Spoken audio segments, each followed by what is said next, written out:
Makosa yanayoweza kuharibu ini kwa mwenye hepatitis B: unywaji wa pombe.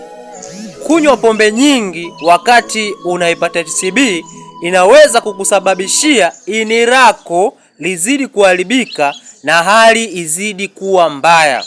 Lakini pia kula vyakula vyenye kukaanga kwa wingi, vyenye mafuta mengi kwa wingi, lakini pia vyenye chumvi nyingi kwa wingi, lakini pia na vya kusindikwa vitafanya hali iwe mbaya zaidi. Lakini pia unapewa dawa uzitumie za hospitalini, alafu we usitumie, hiyo ni hali mbaya zaidi.